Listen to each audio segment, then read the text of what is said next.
Hey guys, how's it going? James here from Audio.etc. There's bugger all happening at work at the moment, so I thought I might do a live stream. I haven't done one in a while, and because of the same sort of situations, it hasn't been much for me to upload. I know there's stuff I have to do to the legacy. I do have a couple of updates on that. But yeah, basically just, ask me some questions, guys, like what's going on? Still got it, not many people yet. Oh yeah, we got one guy. How's it going, man?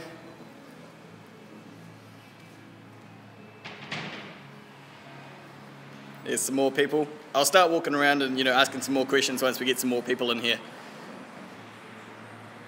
Grant's still here, by the way, so if you got any random questions for like who he is and why he exists, you got a few minutes before he shoots off. Oh, he's going now. Okay. Show.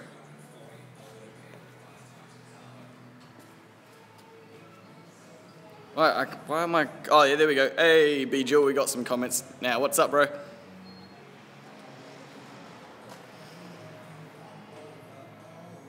I guess I should answer that question. Not much is up at the moment. That's why I'm doing a live stream. There is literally nothing going on in here. Yeah, cool. All right, we got some questions coming now. Did you test K2 power speakers line from Focal? Yes, I have done. I myself haven't installed any, but I have heard them, and they are very, very good. I can actually show you one right here. That is a K2 Power Series woofer. Why won't it focus? The touch to focus isn't working. Sorry if I'm glitching in and out a wee bit. It's saying bad connection for me at the moment. The Wi-Fi here at work just isn't the strongest, so hopefully it's coming through okay. Maybe that's why I'm not getting very many comments through. Oh yeah, no, it's gone away now. I think we're all good. So yeah, the K2 Power Series. They are a really awesome series of speaker. Just as good, if not better than the Flex series ones, but one thing I would say about them is that they're not bad. They're higher power rating than even the Utopia series speakers, so they're actually more designed to be like those. They're more designed to be a loudspeaker than they are a quality one. They're definitely still good quality, better than the Flex, not as good as the Utopia, but if you're after the best you can get in sound quality but you want to go louder, that'd be the ones to go for over the Utopias. Whereabouts are you guys? Let me know where you're watching from, because it's, 20 past 10 here in New Zealand. I'm not sure what time it is there in America, or wherever it is you guys are from. Scotland, wow, okay.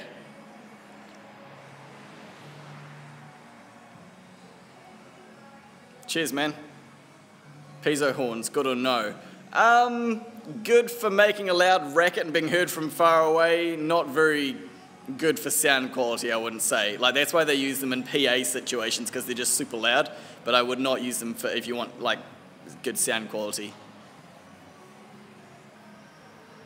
6:20 in the evening. So what time is it is anyone in America who can tell me what time it is there now? I just watched this morning at 5 AM, I watched the Apple, new iPhone unveiling.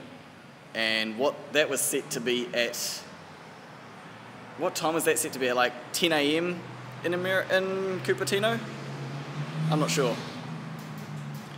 But yeah, if you guys got any questions for me, I'm not doing anything at the moment. I can show you the workshop, show you whatever.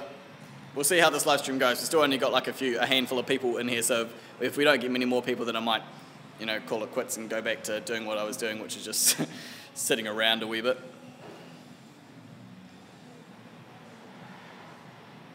What do I think of Boss Audio? I don't know. Sorry, we haven't had any Boss Audio here in New Zealand. A lot of people do ask, what about this brand, what about this brand? And especially with that video I uploaded a while back that got a lot of views, which brands are best.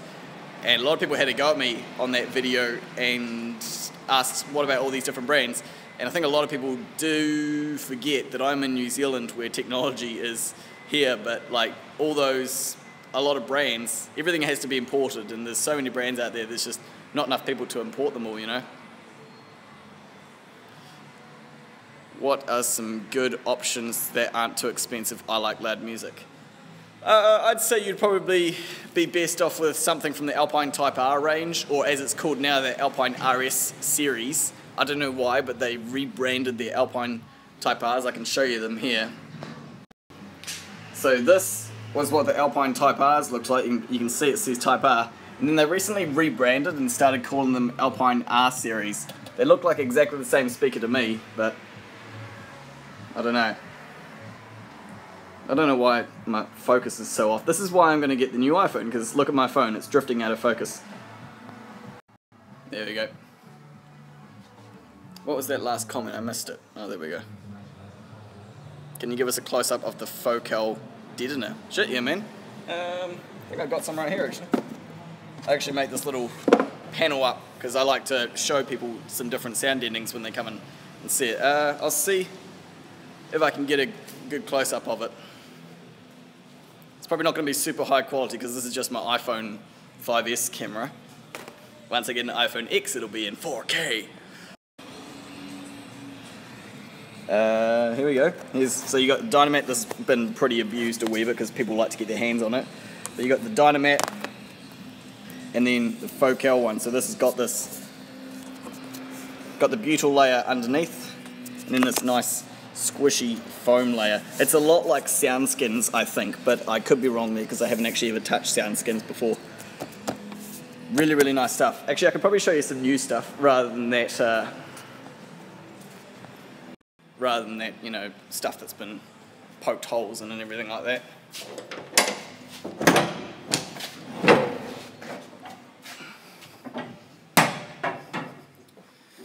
Oh, here we go. Let me just get some BAM out here. About 10 people in the lobby at the moment. Here's a new piece of Focal BAM. Let me switch the camera around. Info 217, hey buddy to you. Here's the Focal stuff. It's really, really nice. Actually, the sun isn't working for my camera, is it? There you go. So you can see it has got 2 layers to it. Oh god. Really need more hands for this sort of thing, don't you? Almost need a film crew. There you go. Looks much nicer when you peel this off. Focus. There we go. That's the Focal BAM.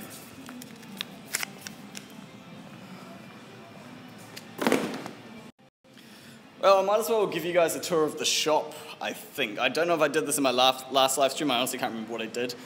But, yeah, this is pretty much, I'll just show you. This whole section on the left-hand side is like my bay here. You've probably seen a lot of the videos. I'm pretty much always working on the left-hand side with my benches, power cables and stuff. This whole right-hand side here is Grant's section. That's his little desk over there. I do kind of have a bigger section or more tables and stuff to work with, which is interesting because I've literally been here a quarter of the time Grant has. He's been here 20 years, I've been here 5 years. Through here, this is like our fabrication sort of shop. So we can actually roll these doors all the way up. It's really good for when we want to work on like huge big rig trucks, which we actually do a lot of. And then, yeah, we got our fabrication sort of room. Let me turn some lights on.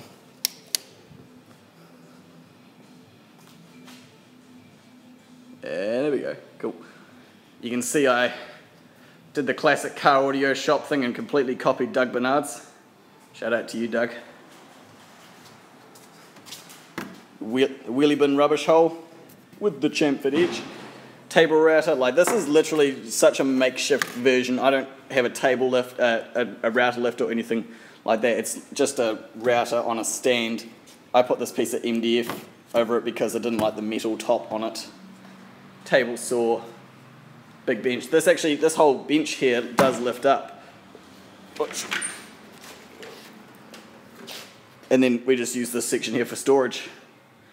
Got some spare power supplies. Another wheelie bin. And then over here we got like a sort of a spray booth setup. I really want us to have like a ventilator of some kind, like an extraction fan. We have got an extraction fan. It's this thing here, which does work, but I don't know. I haven't been able to convince the boss to sink some money into putting some ducting or anything around here to suck air out of it. But yeah, so we've got a spray booth, a drill press, angle grinder. We got vices everywhere. This is like our wood section over here, all the materials that we use. Lots of like spare cut-offs, big pieces. That's like brand new material right there that we use occasionally. Where does the ladder go? I can show you what's up the ladder, yeah? Hang on a second.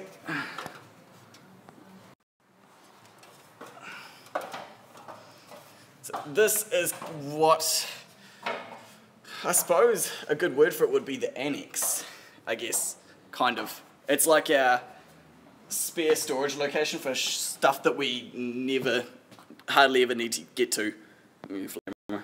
There we go. There's literally just a whole bunch of weird random stuff up here. Nothing of any value. Some old power cables. This old sort of weird comparator with a headrest screen in it. These are all these plastic sine core flute things that you see around. Weird, just boring documenting stuff. Yeah. Hey, look, it's a dash piece similar to my car's one, isn't it? This is actually out of one of the first legacies of my generation that I worked on, but this was the version that had the Macintosh stereo down in the middle, and then a Japanese screen up the top, and he had to replace it to put a new stereo, and he had to get a whole new one of these. Actually, where is it? There's the screen for it, and the Macintosh stereo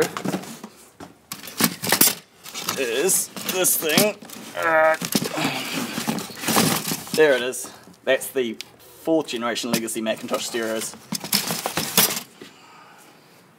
Yeah, basically not much, just a whole bunch of spare stuff. Stickers.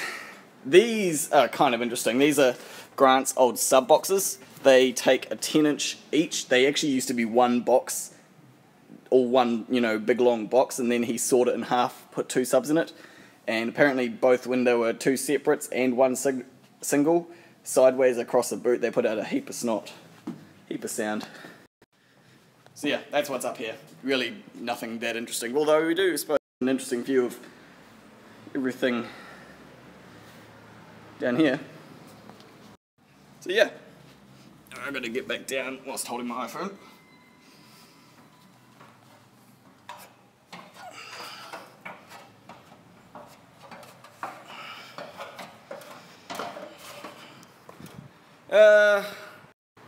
Here we got like just some spare baffles and stuff.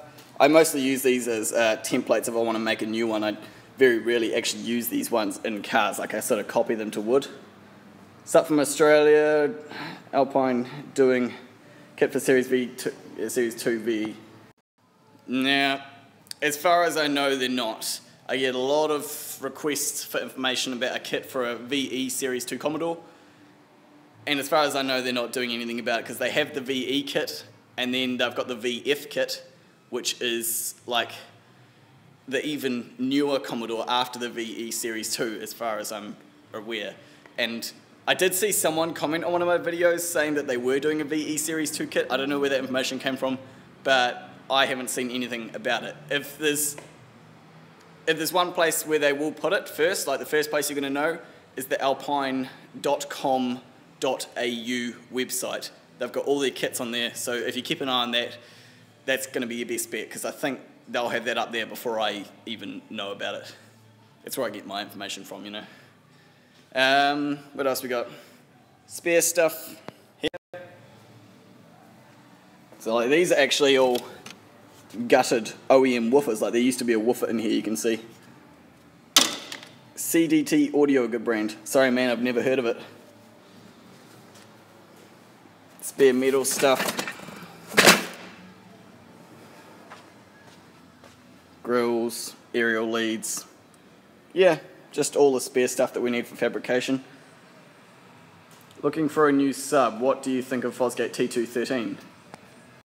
I think awesome of anything Rockford Fosgate. I put that T112 in that Corvette that was right here, and that sounded awesome, so a T213 I'm sure will sound even more awesome. So go for it. What's up from Virginia? Hey man.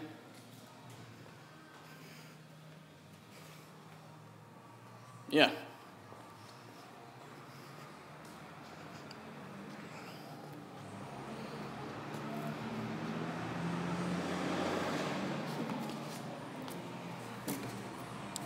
Oh, hey, so how's everyone going with the hurricane? Is everyone all good? I assume everyone who's on here has obviously got internet.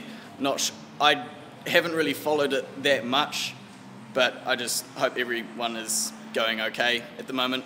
I know it's, it seems to happen a lot for you guys in America. We have never had a hurricane here in New Zealand that I know of, or not in my lifetime. I'm 23 years old and there hasn't been a hurricane here. So I guess that's something to do with just our location on the planet. Like, we're too low down. Maybe it's to do with the pressure. I don't know. I just sharing the love. Hope everyone's doing okay with that situation.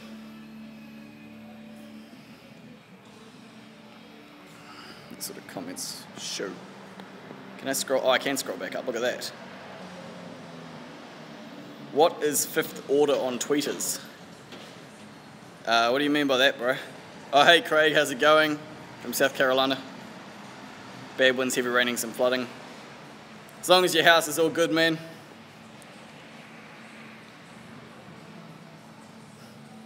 Fosgate is overrated, eh?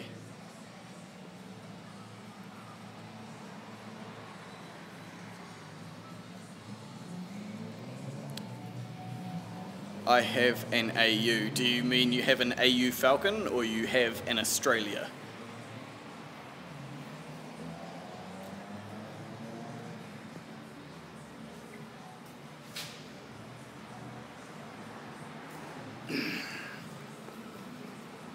Would you use a T1000 BDCP or a T1500 BDCP? Depends on what I'm powering. They're exactly the same amp except for their rated power outputs. So if you need the extra 500 watts RMS, then sure, use the 1500. If you're dealing with a subwoofer which wants, I'd say 1200 or 1300 watts RMS, it probably couldn't hurt to go for the 1500. You're better off having an amp which is too powerful for your subwoofer than the other way around, because with the amp being too powerful, you can obviously adjust the gain to not overdrive the woofer. But if you've got a subwoofer which wants more than what your amplifier can deliver, there's no way you can get any more out of it, So you are better off with a more powerful amplifier than woofer. Take JL Audio, is difficult to get here. Yeah, I presume so. See, there's a lot of brands like this, like JL Audio, Audison, Audio Control, all those awesome brands you guys have in America, Sundown, all those cool things, and we just don't have them here that I have heard of, JL Audio, I don't know of anyone doing it in New Zealand. Certainly none of our suppliers. One thing I think a lot of you guys, a lot of people who watch my channel don't realize is that I am not like a business owner or anything major in the role that I play here. I am literally just an installer or a technician, and I work for the man who's sitting up there. I work for Pat. He owns this business, Audio, Sound and Security. Kite Audio.etc. is just my YouTube channel where I get to upload videos for what I do here at work, So when people say get this brand, get that brand, or that sort of things, unfortunately it's just nothing I can do about it. It is what it is, and if someone was to say to me, oh, you should go work for someone who would get those good brands, genuinely, this company here, Audio, Sound and Security, is the best audio company in Christchurch, which is the city I live in the South Island. So we are definitely the best, as far as, I think we'd say we're the best just because we put the most effort into our installs, Grant will take a whole day to do an alarm in a car, even a basic one, whereas our competitors will chuck it in 2 or 3 hours. And speed isn't necessarily always the best when you're trying to do something right, is it? You want it done properly. You want someone to take their time. 8-inch woofer with a 4-inch mid and a 1-inch tweeter. What was that about? I think I missed that.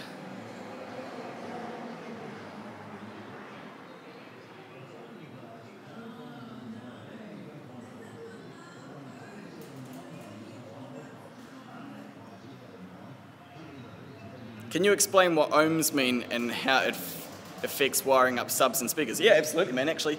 Have I got anything that would show that visually? Okay, so, with subwoofers, there are two types of woofer. Well, I mean, yes, you will find more than these, but the two most common types of woofer are single voice coil and dual voice coil, sometimes referred to as DVC.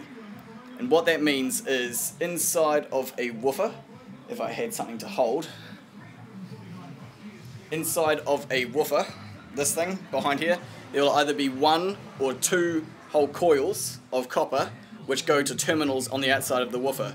If there's two sets of terminals, that's obviously dual voice coil.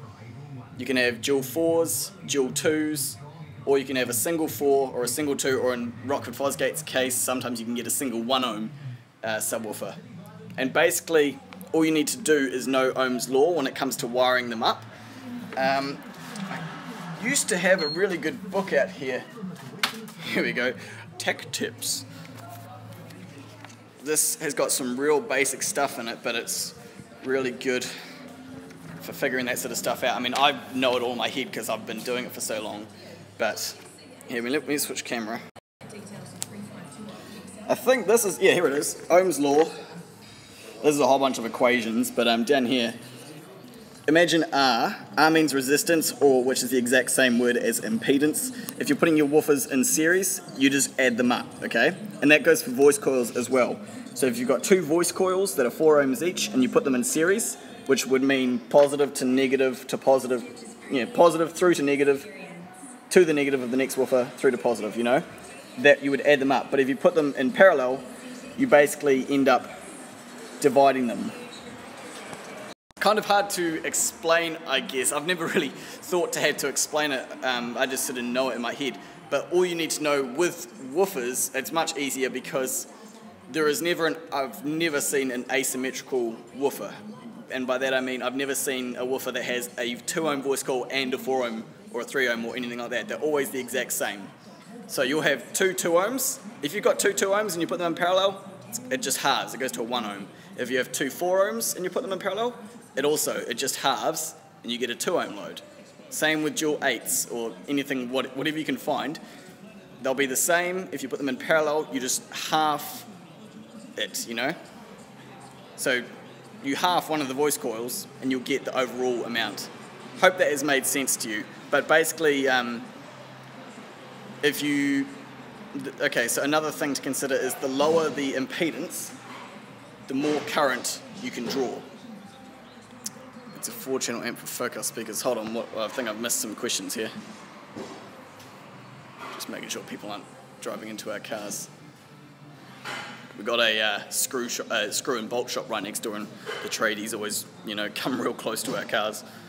So I got a Fosgate old school 851S channel and a 2 P3D4. How can I best wire them? For that, man, I would have to, what's your name? I'm going to butcher this name, sorry, man. Is it Eliasib? Guzman? Oh, what's gone on here? Hold on. Oh, God, I've got a menu up that I can't get rid of. There we go, I got it. 4-channel amp for focal. For that amplifier, man, the old school 851S 2-channel, I'd have to know its power output at different impedance levels to know how to recommend what way you should wire your subs up, man. If the phone rings or a customer comes in, I'm going to have to chuck the phone down and go and talk to them, so sorry about that if that happens.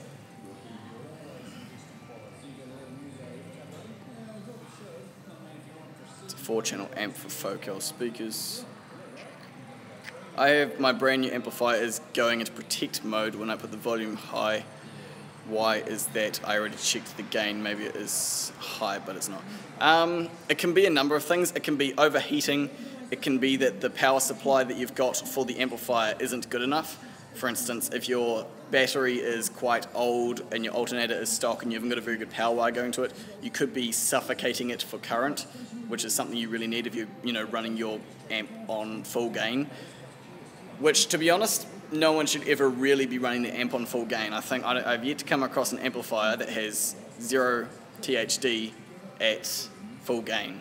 And an easy way to obviously assume that is all the Rockford Fosgate amps I've ever done with a clean setup in them, where it helps you set the gains, it only ever goes to about between 30 and 50%, and every amp I've ever seen set with a SMD DD1 is usually about the same. I've never seen them go up to maximum ever. So I would definitely draw your gains back a wee bit, man.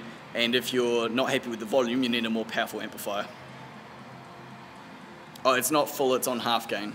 Well, so yeah, there's a whole lot of reasons that an amp would go into protect mode. As I said, heat, not giving it enough current.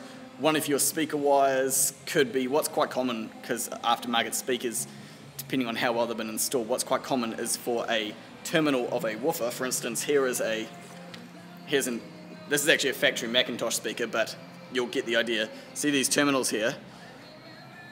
What a lot of people do when they install them, or don't think about when they're installing them, is how close those terminals are to the little mounting hole. Like, say this is the hole in your door. People don't think about how close the terminals come to the metal, and what often happens is they end up, not always, but intermittently touching them, and that is a direct short from the amplifier to ground, and it goes into protect mode. So it could be that, it could be your speaker wires have got a pinch in them somewhere and are also going to ground, or one of the woofers has got a problem with it where the impedance is too low. There's basically, when something like that happens, because amplifiers only have one light that says something is wrong, you have to do the work and go through and figure out what it is, and that means slowly but disconnecting one thing at a time until the problem goes away, or the other direction, which is disconnect everything and slowly add things until the problem reoccurs, and then you'll know sort of where to start looking for an issue. That's what we do here. Like, if an amp comes in and it's not turning on, or if it's in protect mode, we just have to go through and slowly sort of remove stuff from the system until the issue goes away, you know. Oh, I'm already on low power mode. This live streaming sucks through the battery real quick, and my power bank is at home. Yeah, I saw the 5-star car stereo shout out. That was really good, eh? Like, I can't believe I'm on their list. That's awesome. Up there with Steve Mead and Doug and Mark. I'm stoked. There is a wiring wizard section. Yeah, so going back to that guy, sorry I forgot your name, who was asking a lot about the wiring for woofers. I highly recommend you go onto Rockford Fosgate's website, because they've got a wiring wizard section, as Clint just mentioned, that actually helps you set that up for your amplifier. So depending on, it'll give you a drop-down section. You know, you can choose how many woofers you got, what impedance they are, whether they're dual voice coil or not, and then it'll show you the different wiring options and the ultimate output impedances. And all you have to know then is what your amplifier can handle down to. Some amplifiers will only go to 2 ohms, like Alpine are quite common for only going to 2 ohms. Rockford Fosgate and Soundstream will go down to 1 ohm. Some amplifiers, as proven by Steve and Big D Wiz and a bunch of other people, can go lower than 1 ohm, but I don't know if they'd like it very much. They probably wouldn't last long, but who knows. Will you ever do proper tutorial videos, or would you like to? I guess I don't really know about that, eh? Like, I guess when you ask that question, you mean more like Mark from Cardio Fab's style, where he sort of sits down and explains what he's going to do and then gives real basic tutorials. I have thought about it, like for doing those sorts of things in downtimes like this when there's not much going on. I think I have thought about doing my version of a tutorial on how to solder a stereo harness to like a hookup lead. But I don't know, is that something you guys want to see? Like, you guys, if you can, like, let me know in the comments on my videos of the sort of stuff you want to see. Because obviously these days, I'm mostly just doing interesting build logs where it's a car that comes in and I get to install a bunch of stuff. And anything I get to install on my Legacy when I get the time, I will film it. Speaking of the Legacy, I haven't done anything since I last uploaded that video with the update about the tweeter pods. I will, but at the time being, I've currently ordered my new speakers, the Focal PS165F3 which I can show you. They're not here, but we have a box. I've ordered those, so they're on their way, and I have also ordered the Dynamat. I ordered a Dynamat Mega Pack, which is the biggest one they sell. These are the ones I'm putting in my car. So these are what I got at the moment, but the big crossover, the woofer, and the tweeter, and I'm upgrading to these with the exact same thing, but also with this 3-inch mid-range, which was the whole reason for me making those tweeter pods, so that I could put the mid-ranges on top of the dash where the tweeters currently are. What was that comment I just missed? I've installed Alpine Type R's and sounding in my VE as per your video. Good on you, man. Yep, that should sound awesome. When I did it, it sounded awesome. I think I've done that sort of system twice now, like Commodore VE with Alpine Type R's and sounding. I feel like I've done that a lot. How would you go about finding the source of noise? I've tried a few RCAs and ground on my... Okay, so noise, yeah, that's another thing where you have to sort of go through and slowly but surely remove things to try and figure out what it is. Definitely make sure your RCAs are run far away from the power cable. One way you can test to see if that is the issue is disconnect the RCAs that you've got in there at the moment and then run another set completely outside of the car, just like temporarily, like you just run back out of the head unit, out of the window, over the roof, to the boot or wherever it is, plug it into the amp, start the car, see if the noise is still there. And if it is, that means it's definitely coming into the RCA side of it, which probably means that your RCAs are too close to a power wire or something like that. And then, yeah, it'll either be cheap RCAs or that they run too close to a power wire of some sort. It doesn't even have to be your amp's power wire. It can be a factory loom that will put off the signal to do it. Your tweeter pod's awesome. Thanks, Craig. Yep, I'm quite happy with how they turned out, eh? Like, a lot better than what I thought they were going to be. Noise is hard. What time of car? Some cars tendency to reduce noise. Trying to set RCAs. My battery is in the boot alongside the amp. Sorry, should have said. Yeah, so have you got, it depends, you can sometimes, depending on how good your amp is, you can actually pick up noise, alternator wind straight through the power wire and into the amp. Can be if the amplifier is a bit old, and also if you have your negative connected straight, of the amplifier connected straight to the negative of the battery. I don't know why, but that can be quite a huge culprit for noise as well. I've had very good luck grounding the RCAs from the head unit from with a short wire. Okay. All right, sorry, you're suggesting that. Yep. Yeah, because what were the... See, I've never had to use them, but I know that there is such a thing as a ground loop isolator, and some people did have to use those a lot back in the day. I've never used them. Grant says every time he used them, they were just a pain in the ass. You had to hide them, you had to wrap them in carpet because they rattle, and they often did more damage than they, you know, solved. Hey, Jess.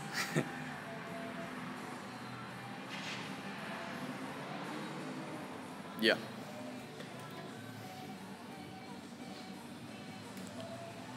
Derek only on Pioneer head units. It tends to blow Pico fuse, eh? What's the best route for upgrading speakers plus tweeters plus sub plus amp on a factory stereo that can't be replaced? Would an LC6i be good enough quality? Now LC6i, correct me if I'm wrong, but is that an audio control high to low converter? Oh shit, a cop just turned up in our car park. I wonder if he's in the right place. Yeah, I would be inclined to use an actual DSP myself, a Rockford 360.3 or an Audison something rather, or Alpine's one, or the Focal FSP8. I'd be inclined to use a DSP myself over just a high to low converter, because that gives you the opportunity to, you know, put all of the frequencies together. Give me a second, guys. I'm going to go talk to this customer, which is a cop, so I'll be back in just a second.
Okay, I'm back. We still got some people. Close. Alrighty. New comments.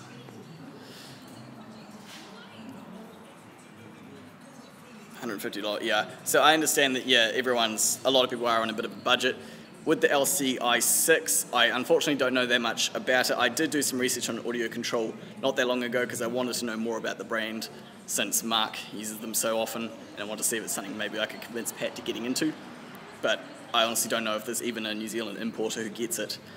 So, I mean, myself, I would go a DSP. I'd just bite the bullet just because I want to be able to adjust the sound quality rather than just get the sound into an amplifier. Because if the factory head unit does have a pretty average output, which a lot of them do, then all you're doing is amplifying that and making it louder, so you're amplifying low quality sound.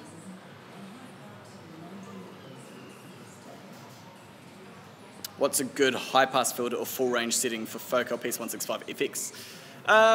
It really depends on the car, man, because different cars are going to have different points at which the speakers stop making noise. A lot of people do say you should just high pass them at this range just to protect them. I set it differently for every car. Like if I often run, I think some of you guys may have seen me do it in a video, I run a sine wave sweep through them, and pretty much the point where I can start hearing sound, I know that it can produce sound down to that level in its situation, and then I set the high pass filter accordingly, so there's a lot that can go into it, and unfortunately I don't have any simple answer or rule of thumbs for those sorts of questions. It's part of the reason I have a job, because as a lot of stuff with car audio you can do yourself, there's a lot of stuff that people like myself or professionals, there's a lot more that goes into it. Where is the amp in a VF Caprice? Don't know if I've ever done a VF, to be perfectly honest with you. Most people who get those seem quite happy with the sound in it, I guess. Yeah, definitely check out the DSP from Rockford, man. The 360.3 I can't rate enough. I think they're great. I bought one for myself a while back for intended use in the future, and Steve Mead uses them religiously. Steve Mead uses Rockford religiously. I think he uses Rockford for everything except for his subwoofers.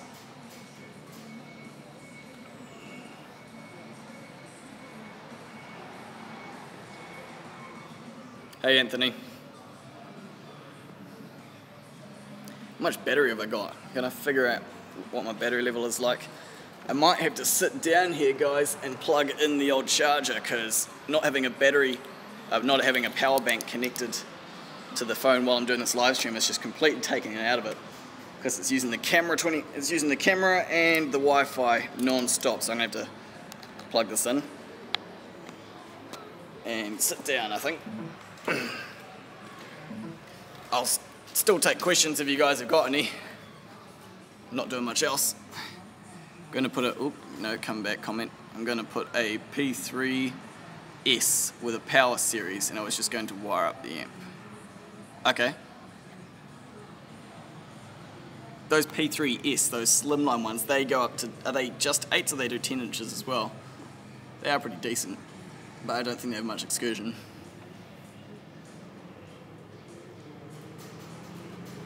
How to deal with factory radio sending 100% volume through CAN bus with highly controlled, highly crossed over signal. Have found DSP down work so well. I'm not sure what you meant by that question, sorry man. Oh, don't. Have found that DSPs don't work so well. So that's just a matter of knowing how to use the DSP. I know that Audio.etc do some really good ones. I'm sure there is a way, because I've heard people talking about it. People here in New Zealand do it as well. We haven't had the opportunity or the customer willing to spend the money for it, but there are ways you can have all of the signal coming from the stereo, which will be full range if you combine all of the channels. You can sum them into an output. Well, the most recent time I heard about that sort of thing being done might have been actually a amplified episode where Doug was talking to Rafa, and he was installing a DSP into something, and he had to sum all of the channels output so it could go to amplifiers, because there are a lot of factory systems which do cross it off. And the other thing you can do is I know Audio.etc started making amplifiers with, what's it called, bass recovery or something like that, you know, true bass or something, and it's designed to bring back the bass that has been, you know, cut out from the signal based on computerized algorithms, I guess. It sort of analyzes the music and guesses where the bass would have been. I don't know how good it is though, because obviously I haven't worked with it, but I'm sure Mark would be able to tell you. Do I have any more work I want to do to mine or Jess's car? Jess's car, I've been procrastinating, but all it needs is a subwoofer box. I've kind of like been waiting just to find a cheap second-hand one. I don't think it really needs a built box. It's just a 250 watt subwoofer, and it doesn't need to look pretty. It's just I just need a basic box. My car, there is so much to do. Not much to do left in sound system, but lots of accessories and stuff I still want to do. Like sound system, all that's left is doing the speaker upgrade in the front and sound deadening the whole car, and then the sound system's done. But I've got a bit of saving to do, don't I? Because I'm about to pay for that. And later this year, I'm pretty sure I'm going to fork out for an iPhone X. I got up at 5 AM, by the way, this morning to watch that, guys. Did any of you, I mean, I'm sure where a lot of you guys are at it's you know, on a standard time, but I woke up at 4:50 in the morning just to watch that release. How difficult is it to connect the steering controls of an 06 Legacy with an aftermarket head unit? Pretty easy, actually. The 06 Legacies, depending on what model it is, because some of the earlier generations of them had a really proprietary steering control, and you had to go to the steering wheel itself to get it. But with the XAV AX100, you should have no worries getting the wires, you know, connected. If you know where the wires are, you should have no worries getting those hooked up to the stereo and then using the built-in resistive steering control learn function in it to program that in. I have done those before and they work well. Just a courier, I will be back in about 2 seconds.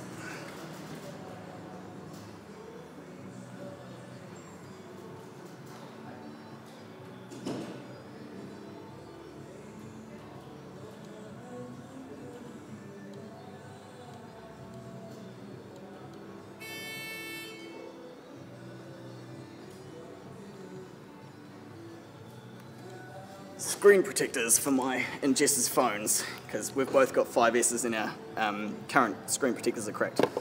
Alright, comments. Have I ever tried a Rockford Fosgate P300-10 or 12? It's an enclosed subwoofer with a built-in amp. Yes, I have, dude. We've installed lots of those and they work really well. They don't put out heaps of SPL, but they have a really nice, warm, punchy bass to them.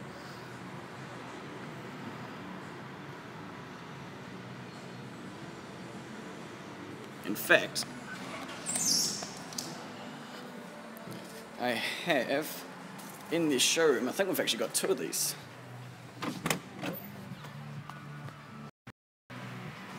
There's one, that's a 10.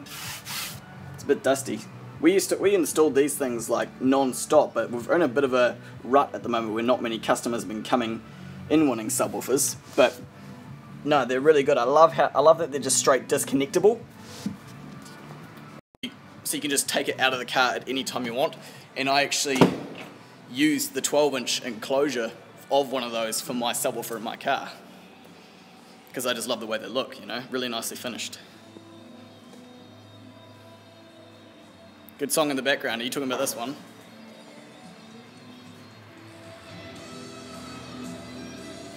We're listening to the Rock 1500 countdown at the moment in New Zealand. How many, do any of you guys listen to that? Because they were talking about how people all over the world are actually listening to their countdown.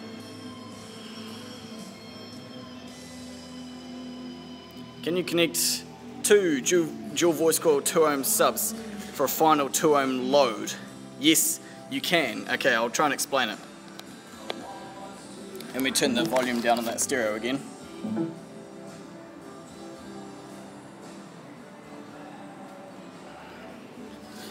So, to get 2 dual voice coil 2 ohm... No, sorry mate, do you mean that the woofers are dual 2 ohm or that they're dual 4 ohm and therefore are a 2 ohm load each? Because that matters. Because you can do it if you have 2 dual 2 ohm woofers. You can put the voice coils of each woofer in parallel, making them a 1 ohm sub each, and then put the subwoofers in series, making them add back up to 2 ohms. And the same goes for 4 ohm dual voice coil woofers. Do I watch Soundman CA? Yeah man, I watch him every day that he uploads, although now it's not every day, is it? Now it's every few days.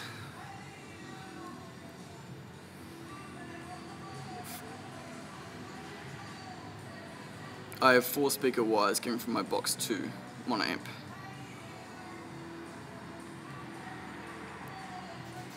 So yeah, Franco, are your woofers dual 2 ohm or dual 4 ohm?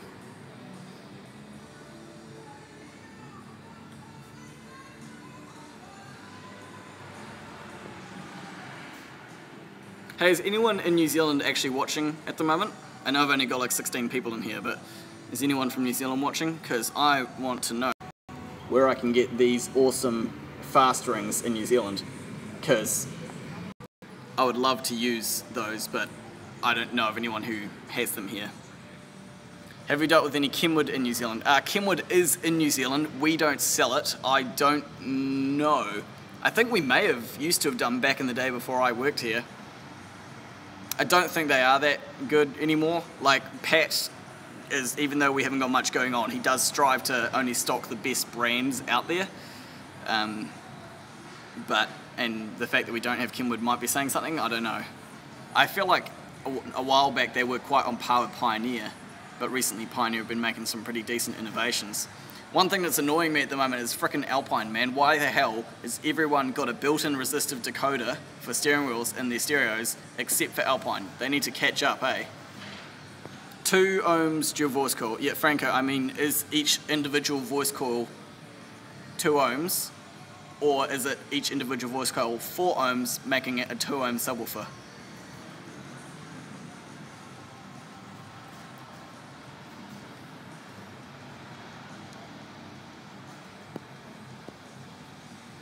Just curious, can you hook component speakers crossover up without an amp? Yes, yes you can, absolutely. I mean, it all depends on the speaker. Yeah, you can hook passive crossover networks with tweeters and woofers connected to them straight to the output of a stereo, absolutely. We do a lot of them with Alpine Type Rs because those are highly sensitive and they work really well. I need to stop calling them that and start calling them Alpine RS series because that's technically what they're called now. You'll love this. When they announced that they were, first thing they told us was, oh, we're discontinuing Type R, and we were like, what? You can't discontinue Type R. And they said, no, we're just rebranding, we're renaming it Alpine RS, and they're sonically better. Sonically better. I looked at them, they're the exact same woofer and tweeter. The only thing different I could find about the RS series and the Type Rs is that little badge that comes with the woofer, with the grill. That's literally the only difference I could find. But they claimed them to be sonically better. What about Sony double-din units? Craig, are you talking about the steering control input?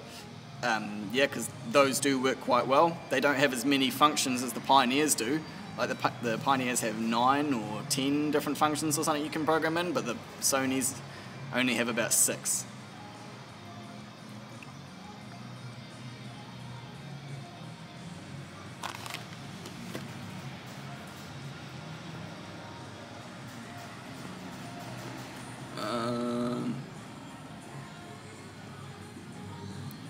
Have I ever put a sub in a VE wagon? A wagon? I don't think I've ever done a sub in a VE wagon. I've done VE Commodore sedans, but not wagons. I've done a few sedan subwoofers. In fact, there's videos on my channel for doing those.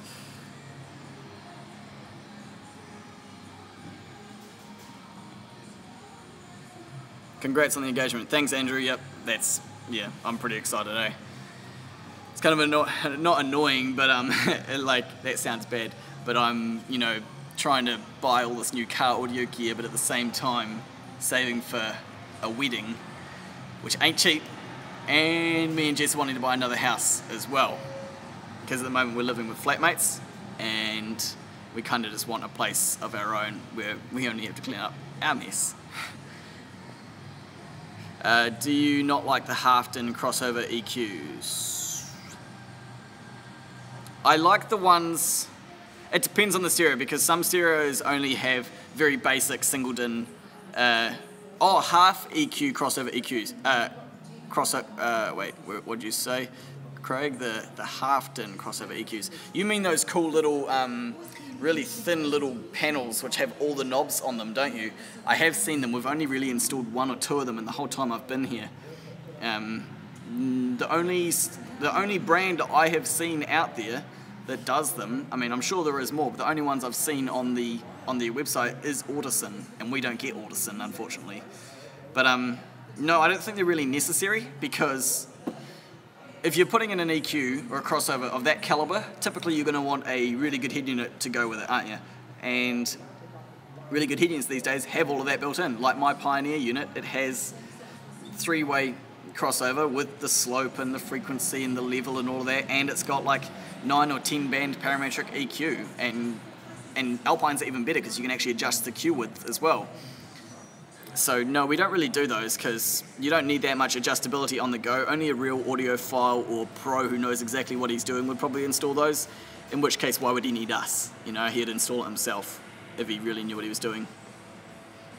Focal PS165FX or Hertz Mile ML 1650.3 or Morel Hybrid 602, which sound better and why?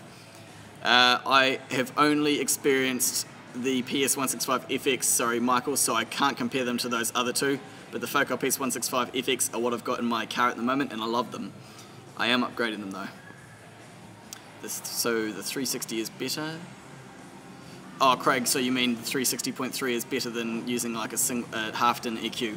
I love the 360.3, I think it's awesome. I'm mainly just, I think the main reason I went for that, what is it, a DSP, is because I just love the little remote, you know? Just the tiny little adjustments. You got master volume and subwoofer volume, and that's all I need to be able to adjust on the fly, you know?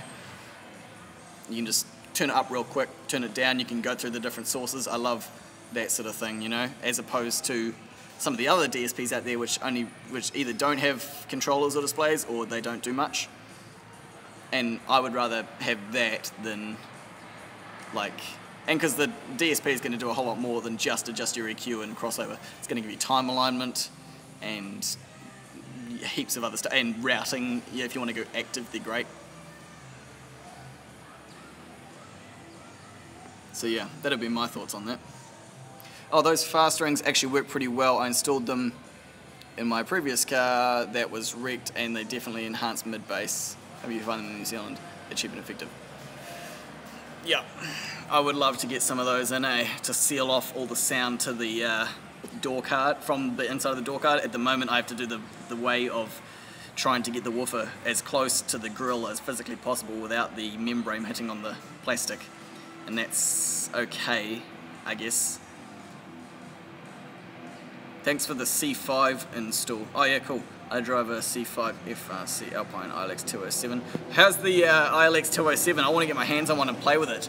5-Star Car Stereo did a couple of videos on them, and they said that the battery life in the phones drains super quick, but I haven't had my hands on, so I don't know. I really want to see how they work with the wireless CarPlay and how intermittent they are, or how good they are, you know. Love it. So, okay, sweet. I think like the ultimate setup for me, especially now that the iPhones finally have wireless charging, would be to have in my center console, like down here in the middle of my car, have in that top section underneath that like a wireless charging pad somehow, so I can just put my phone in the pocket, it's wirelessly charging, and then wirelessly connects to CarPlay. I thought that would be a really cool system to have. Oh, it's not the wireless model, but you said it was the ILX207. Oh, sorry, you're right, mate. I'm thinking of the ILX 700. The 207 is the successor of the 107, my bad. Now, you'll have to explain to me what the difference is between the 207 and the 007, because we have been told about the 207, but we haven't had a hands-on look at it yet, so we don't really know the specs of it. 4-volt pre-out and wired CarPlay. Didn't the 007 have 4-volt pre-outs? I thought it did. Customer, I'm going to finish it up pretty soon after this, guys, so if you've got any questions, throw them out now and I'll answer them when I get back.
Okay, a few real quick questions. Do I watch Mighty Car Mods? No.